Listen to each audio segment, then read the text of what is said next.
बेटी लो बहू दो। उर्मिला और जतिन के दो बच्चे थे, बेटा शिखर और बेटी शर्मिला। उर्मिला बहुत ही पुराने ख्यालों वाली औरत थी और आज तक अपने खानदान की 100 साल पुरानी रस्मों को निभाती आ रही थी। उसके खानदान का ये रिवाज था कि वे जिस घर से बहू लेकर आते थे, अपनी बेटी को भी उसी घर में ब्याहते थे। कहने का मतलब है कि उनके खानदान में प्रचलन था कि बेटी दो बहू लो। अब बुजुर्गों ने ये परंपरा क्या सोचकर बनाई, ये तो कोई नहीं जानता। लेकिन हमारे हिंदुस्तान की यही खास बात है कि परंपरा को आने वाली पीढ़ियां अपना धर्म समझकर बस निभाती चली जाती हैं। तो भाई उर्मिला ने तो ऐलान कर दिया था कि वो शादी तो अपने बेटा बेटी की एक ही मंडप से करेगी। उसी घर से बारात आएगी और उसी घर को बारात जाएगी। उर्मिला की जिद के कारण दोनों बच्चों के लिए सही रिश्ता ढूंढना बहुत ही कठिन हो गया था, क्योंकि आज के मॉडर्न परिवेश में ऐसी पुरानी परंपराएं निभा पाना लगभग असंभव सा है। उर्मिला, तेरी बेटी शर्मिला के लिए आज मैं एक बहुत ही बढ़िया रिश्ता लेकर आई हूँ। मेरी बेटी की सहेली है ना रक्षा, उसकी मम्मी तेरी शर्मिला को बहुत पसंद करती है। भाई मैंने तो बीच में पढ़ने के बजाय तेरा पता उन्हें दे दिया है। थोड़ी देर में वो लोग तेरे घर पहुँचते ही होंगे। अब तू जाने और तेरा काम जाने। अच्छा किया तूने। ये सारी बातें ना फोन पर हो भी नहीं पाती। सामने बैठकर बातें करेंगे तो सब बातें साफ भी हो जाती हैं। कुछ देर के बाद शर्मिला के लिए रिश्ता लेकर एक महिला उनके घर आती है। बहन जी, आपकी बेटी शर्मिला मेरी बेटी के साथ कॉलेज में पढ़ती थी। आपकी बेटी शर्मिला तो मुझे कॉलेज के समय से ही बहुत पसंद है। आप भी एक बार आकर मेरे बेटे से मिल लीजिए ना, फिर हम इस रिश्ते को आगे बढ़ाने के लिए बात कर सकते हैं। बेटा तो आपका वाकई बहुत ही लायक है, लेकिन बहन जी मेरी एक शर्त है। शर्त क्या? आप इसे हमारे खानदान की परंपरा समझ लीजिए कि हम बेटे का रिश्ता उसी घर में करते हैं जहां से हमें अपने बेटे के लिए दुल्हन भी मिल सके। ये क्या बात करिए बहन जी आप? मैं कुछ समझी नहीं। बहन जी, मैं अपनी बेटी की शादी आपके बेटे से तभी कर सकती हूँ जब आप भी अपनी बेटी कीर्ति की शादी मेरे शिखर से करने को तैयार हो। अरे ये क्या परंपरा हुई? ये तो बड़ी बेतुकी बात है। अपनी ननद को भाभी कौन बनाता है? इस तरह तो सारे रिश्तों की बलि चढ़ जाएगी। न भाई भाई रहेगा, न साला साला रहेगा। कौन किसे भाभी कहेगा, कौन किसे ननद? आपकी बात का ना कोई तुक ही नहीं है। माफ कीजिए बहन जी, लेकिन आपकी बात हमें बिल्कुल पसंद नहीं आई। जो परंपरा आप बता रही है, हमने तो अपने जीवन में आज तक कभी ऐसी परंपरा निभाते किसी को देखा ही नहीं। अरे बहन जी, ये हमारे पुरखों के रीत रिवाज है और इन्हें निभाने से पीढ़ी दर पीढ़ी उनका आशीर्वाद हमें मिलता है। इसीलिए हम शादी तो अपनी परंपरा के अनुसार ही करेंगे। मैंने तो सोचा था पढ़ा लिखा परिवार है तो आप यहाँ पर कुछ समझदारी की बात करेंगी, लेकिन आपकी बात सुनकर तो मुझे आप किसी गांव देहात की अनपढ़ औरत से भी गई गुजरी लग रही हैं। अरे कुछ तो दिमाग लगाइए। आजकल के जमाने में ऐसा कौन करता है भला? और अगर कोई करता है तो करे मेरी भला से। मैं आपकी इस उल्टे पुल्टे रिवाज का हिस्सा नहीं बन सकती। अंजू गुस्से में वहाँ से उठकर चली जाती है। कुछ दिन बाद, माँ, मैं एक लड़की को पसंद करता हूँ और उसी से शादी करना चाहता हूँ।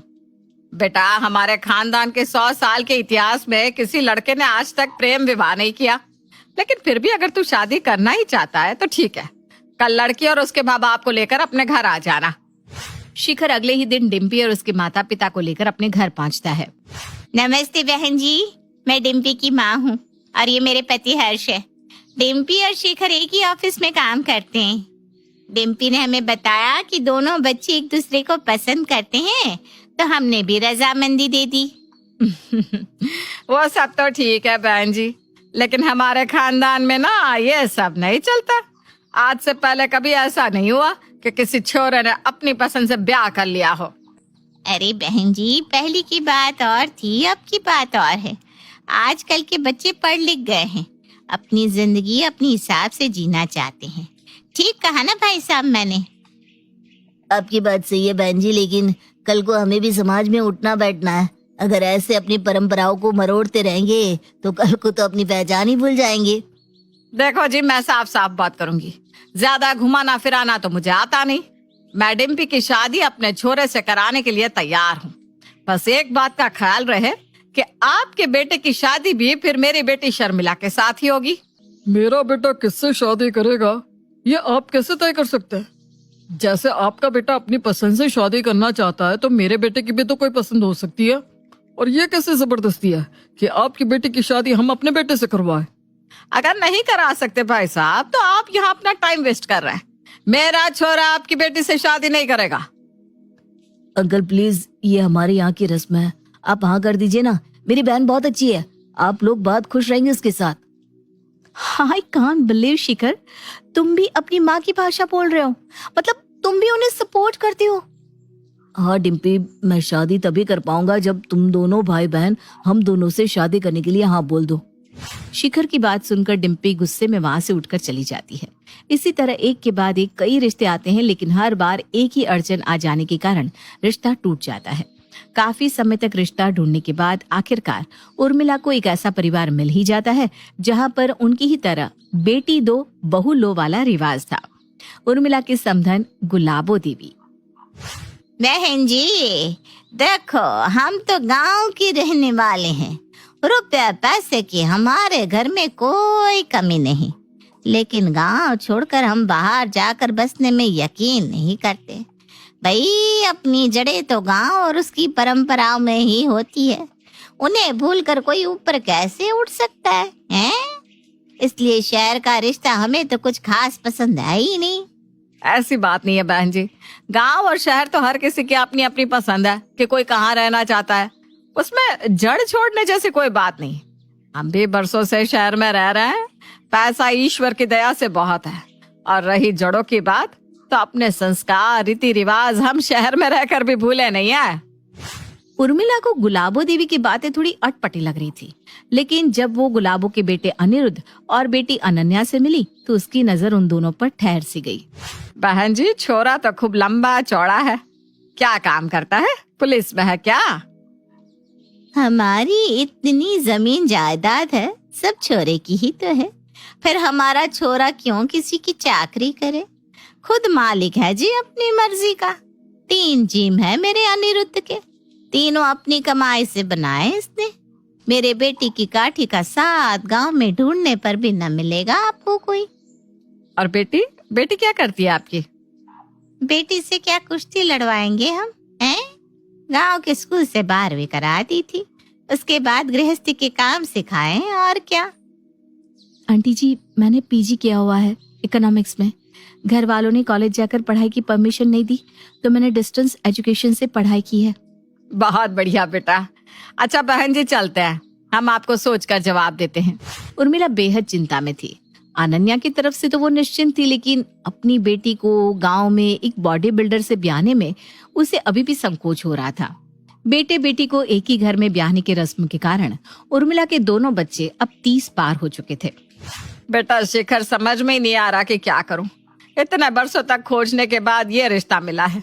अगर इसे भी जाने दिया तो शायद तुम दोनों की शादी की उम्र ही निकल जाए, लेकिन जाने क्यों गुलाबो बहन जी के यहाँ रिश्ता करने में मेरा मन उतना मजबूत नहीं हो रहा।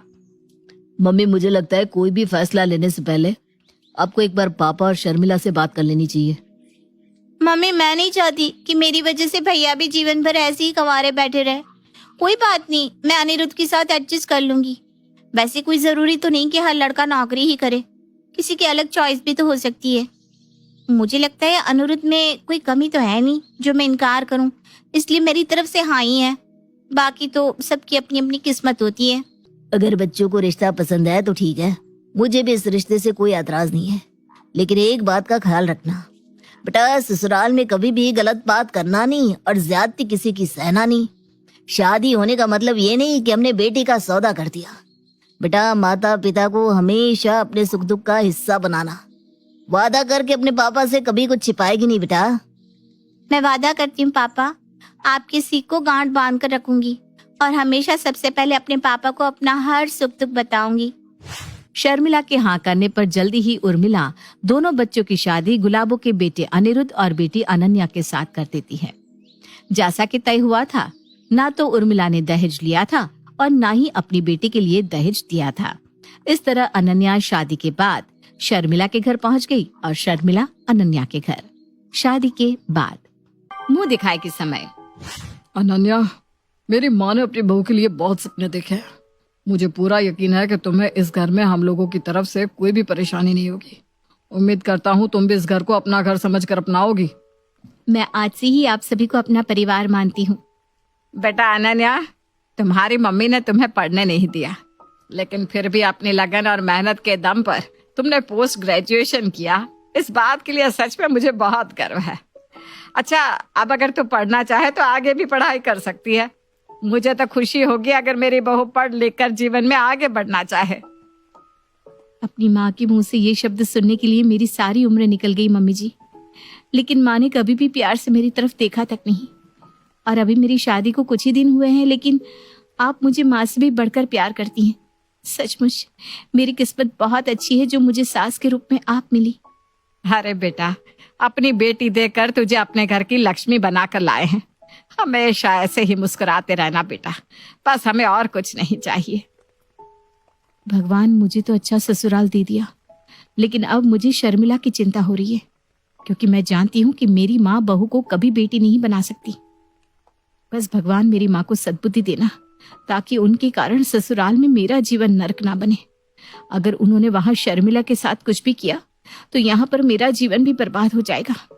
अपनी बहन के साथ ज्यादती होते हुए तो कोई भी भाई देख नहीं सकता। उर्मिला के घर आकर अनन्या बहुत खुश थी। उर्मिला, जतिन और उनका बाकी का परिवार भी बहू को खूब लाड़ प्यार और मान सम्मान दे रहे थे। दूसरी तरफ गुलाबों के घर पर, ए छोरी, इस घमंड में मत रहना कि हमारी छोरी की शादी तेरे भाई के साथ हो गई तो हम तेरे या तेरे माँ बाप के किसी भी किस्म के दबाव में आ जाएंगे। मेरा अनिरुद्ध तेरे भाई शिखर जैसे 8-10 को अकेला ही संभाल सकता है। मम्मी जी, मेरा भाई अनिरुद्ध जी के साथ कोई लड़ाई लड़ने थोड़ी आने वाले हैं जिन्हें मेरे भाई को संभालने की जरूरत पड़े। और आप भूलिए मत, शिखर सिर्फ मेरा भाई नहीं, आपका दामाद भी है। आप मेरे भाई के लिए नहीं, अपने दामाद के लिए ऐसा बोल रही हैं। देख तो ले अनिरुद्ध, कैसे जबान चला रही है पटर पटर मेरे सामने। इसकी आंखों में जरा सा भी डर है कि यह सास से बात कर रही है। लेकिन मम्मी जी, सास से डरने की क्या जरूरत है? आप तो मेरी माँ के समान है और मैंने आपसे कोई गलत बात नहीं की। शर्मिला की बात सुनकर अनिरुद्ध आकर उसे धक्का देता है। अब तू शहर में रहने वाली बेशर्म छोरियों की तरह हाथ भर की जुबान चलाना छोड़ दे और हमारे गांव की लुगाइयों की तरह मुंह पर ताला लगा कर रहना सीख ले। जो मेरी माँ ने कह दिया चुप तो मतलब चुप। और आज तो मैंने बहुत प्यार से तुझे समझाया है, अगर अगली बार मुझे गुस्सा दिलाया तो अंजाम भुगतने को तैयार रहना।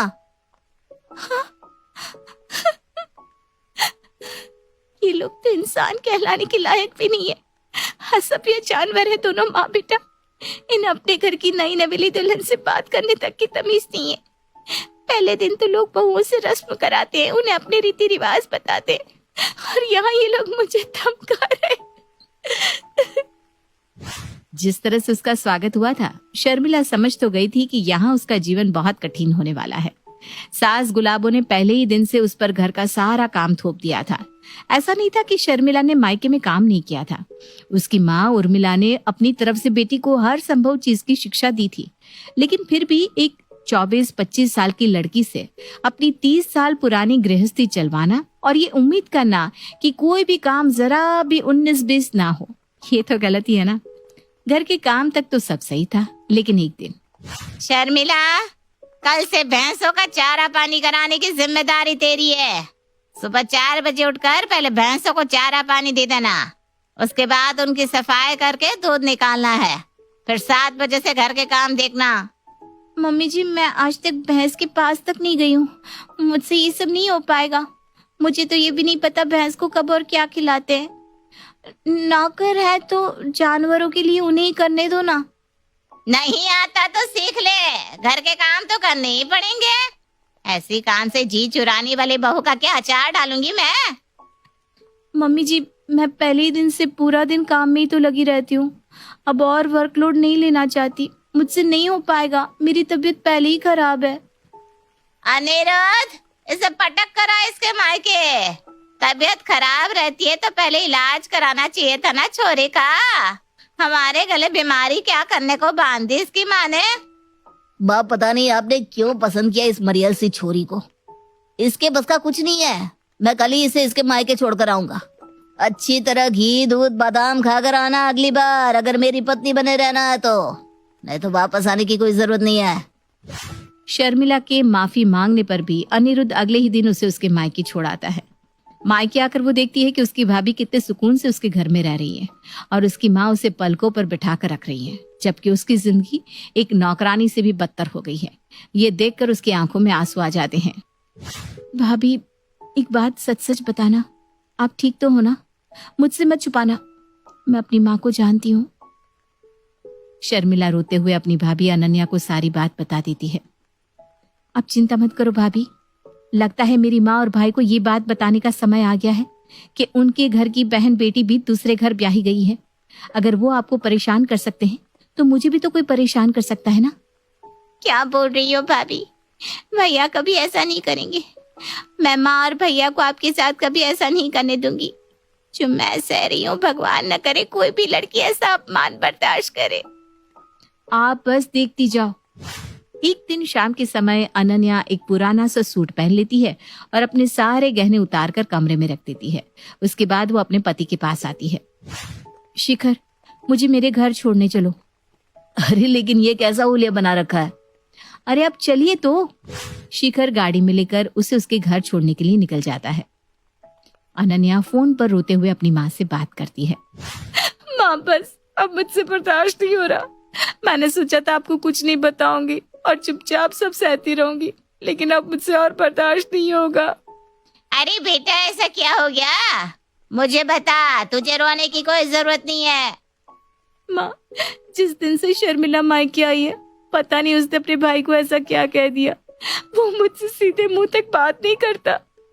अपमान तो मैं जाने कब से बर्दाश्त कर रही थी, पर आज तो उसने मुझ पर हाथ भी उठाया और कहा कहीं नदी नाले में कूद मरूं, क्योंकि अब उन्हें हमारे परिवार से कोई रिश्ता नहीं रखना।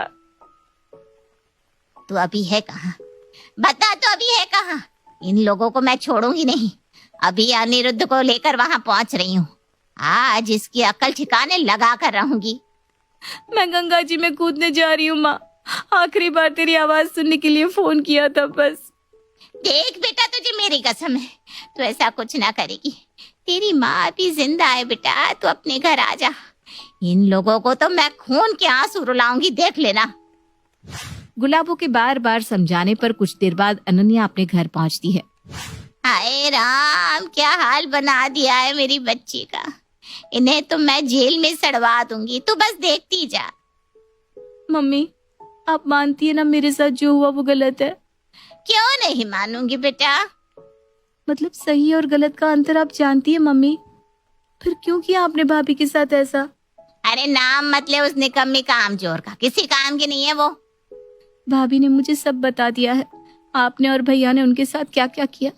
नौकरों की तरह दिन रात काम कराया, ढंग का खाना नहीं दिया। उस पर जब वो बीमार हो गई तो उन्हें मायके में फेंकाई। कोई लड़की आपके घर दुल्हन बनकर आई थी, कितने सपने रहे होंगे उनकी आंखों में। आपने क्या किया उनके साथ मम्मी? और भैया, आपने तो उन्हें इतना डराया धमकाया है कि बेचारी अभी तक सदमे में है। बहुत घमंड है ना आपको आपके गठीले बदन पर। तो बताओ, अगर मुझे मेरे ससुराल वालों ने घर से निकाल दिया तो क्या आप मेरा घर वापस बसा सकोगे? और किसी गलतफहमी में मत रहना, शर्मिला अगर वापस नहीं आई तो तलाकशुदा होने का कलंक आप पर भी लगेगा। कोई पूछेगा भी नहीं आपको, फिर सारी जिंदगी बस जिम में बॉडी बनाते रहना। तो कहना क्या चाह रही है? साफ साफ बता छोरी। मैं यही कहना चाहती हूँ मम्मी कि शिखर के खिलाफ पुलिस में कंप्लेंट शौक से करवाइए, लेकिन उस कंप्लेंट में अपना और भैया का नाम भी डलवाना मत भूलना। और मेरे साथ बुरा हुआ देखकर ये जो आपका खून खौल रहा है ना, ऐसे ही शर्मिला की हालत देखकर हम सबका भी खून खौला था, लेकिन उसके भाई ने तब भी मेरे साथ कोई दुर्व्यवहार नहीं किया। मम्मी जी ने बहू नहीं बेटी बनाकर उस घर में मुझे आपसे भी ज्यादा प्यार दिया। और एक बात याद रखना मम्मी, मैं अब उस घर की बहू हूँ और हमारी बहन बेटी को परेशान करने वालों को हम छोड़ेंगे नहीं। मतलब तू अभी तक ड्रामा कर रही थी? तुझे किसी ने मारा पीटा नहीं है? नहीं, मैंने आपकी आंख खोलने के लिए नाटक किया था, ताकि आपको एहसास हो जाए कि गलत आपकी बेटी के साथ भी हो सकता है। और मैं अकेली नहीं आई हूँ, शिखर मुझे यहाँ खुद लेकर आए हैं। पता नहीं क्या हो गया था मुझे, माफ करती बेटा, आगे से कभी ये भूल नहीं होगी। मैं भी पता नहीं क्यों मम्मी की बातों में आकर अपना घर बिगाड़ने चला था। मैं शर्मिला की पूरी जिम्मेदारी लेता हूँ। आज के बाद कभी शिकायत का मौका नहीं दूंगा। और अगले दिन शर्मिला की सास और पति आकर सबसे माफी मांगते हैं और शर्मिला को प्यार से वापस ले जाते हैं। उस दिन के बाद फिर कभी शर्मिला को कोई परेशान नहीं करता।